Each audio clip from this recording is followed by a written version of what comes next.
Creamy coleslaw. This is a great recipe to work some cabbage into your weekly diet. For this particular recipe, we'll be actually making coleslaw in a way you've probably never made it before. We'll be crushing the vegetables with unrefined sea salt, and that will soften the tough fibers and break open the cell wall of the vegetables so you can access more nutrients. The best part of it is the cabbage will be more tender, more tasty, and more digestible. I'll walk you through it. First, you need 2 to 2.5 pounds of cabbage. It's important to either weigh the cabbage at the store when you buy it or on a scale at home. You can shred it using a food processor, you can use a mandolin, or you can very, very thinly slice the cabbage so the pieces are really nice and really thin. You'll need 1 medium onion cut into thin half moons or quarter moons. You can do that again by hand using the slicing blade on a food processor or a mandolin. You'll need 3 or 4 carrots peeled and grated. You'll need 4 to 6 celery stalks cut in thin slices. I like to peel the outer stalks of the celery just to get rid of that stringy part, and again cut it paper thin. You'll need 1 to 1.5 tablespoons of unrefined sea salt. It can be coarse or fine. You'll need 1/8 to 1/4 teaspoon of celery seed. You'll need 1/4 to 1/2 teaspoon of ground black or white pepper, a tablespoon of dried dill weed or 3 tablespoons of chopped fresh dill weed, a tablespoon of wet mustard, could be Dijon yellow or creamy white mustard, even a honey mustard, and you'll need about 3/4 to 1 cup of a natural mayo. I like to use Vegenaise, either grapeseed oil or high omega-3 Vegenaise. It's a really great, really flavorful mayo found in natural food stores, and it's suitable for people who eat eggs and those who don't. So let's get started. If possible, put a mat underneath the bowl to keep it from sliding. We have our cabbage, our onion, our carrots and celery. Now if you wanted to have a little variety, instead of the carrots, you could thinly slice a bunch of red radishes, or in the summer you might want to replace the carrot with a thinly sliced or finely chopped red or yellow bell pepper for a little extra color. Now we'll take our sea salt sprinkled over the cabbage. Now you want to roll up your sleeves. Do this before you get started. And we're going to crush the salt into the cabbage, and you'll see what happens. If you don't want to get vegetable bits underneath your fingernails, feel free to use disposable gloves.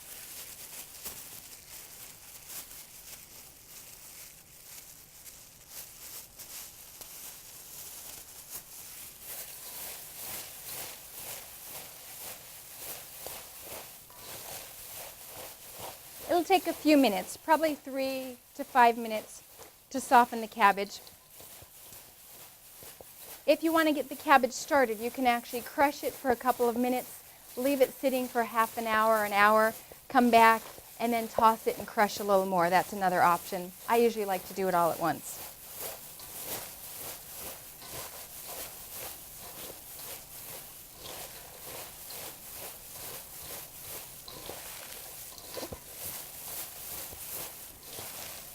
So at this point, after you've gotten it mixed really well, you could leave this for half an hour or an hour and come back, and the salt will soften the vegetables more.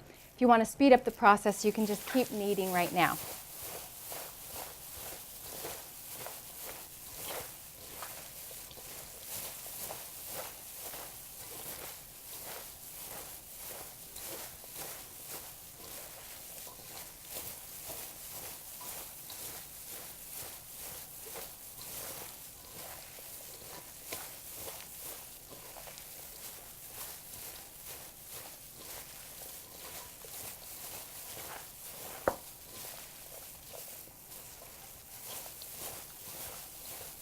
As you're kneading, you'll find the cabbage starts to shrink, and when it gets really juicy and wet, you can stop.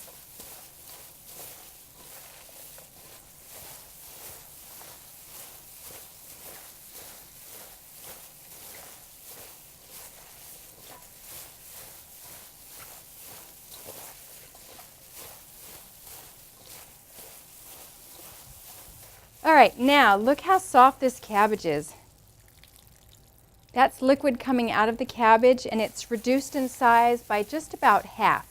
You can see that it's greatly reduced. Again, that's going to make it really, really tender, even though it's not cooked.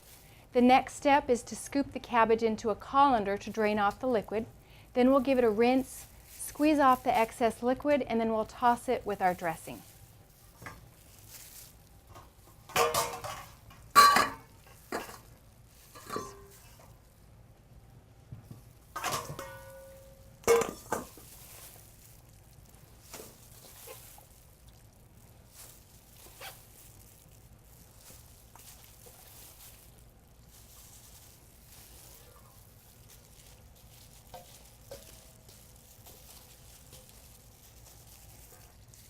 Now we're ready to give it a rinse.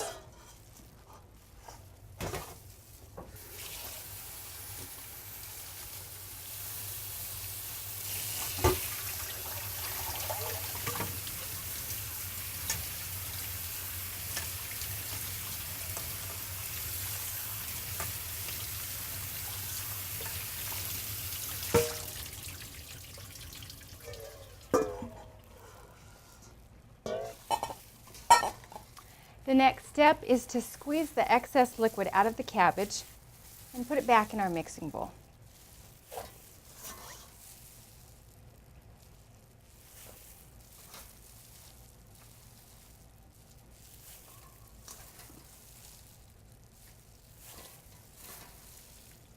This is a great recipe for picnics, pack lunches, potlucks, or you could make it on Sunday, and then you know you've got a really great salad to put in your pack lunches throughout the week.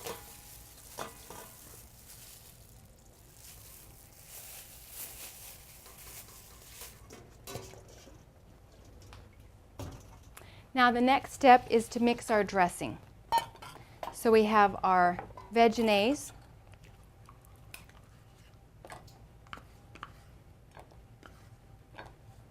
mustard,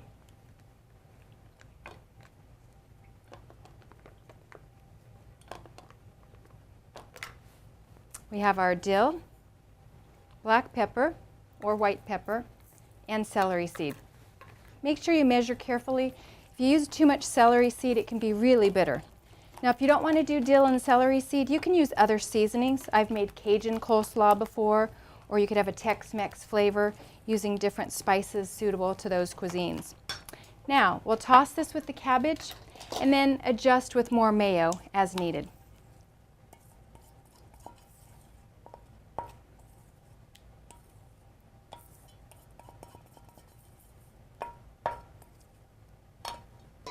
Make sure you have a nice big spoon for stirring.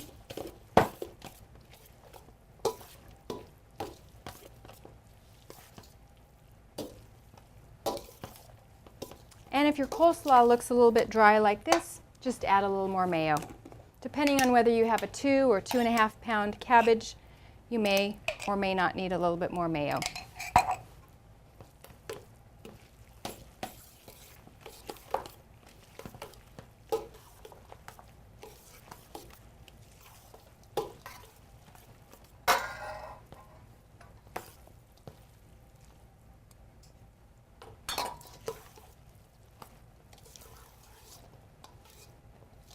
Now you can taste it and you can adjust the sea salt or the pepper to your liking.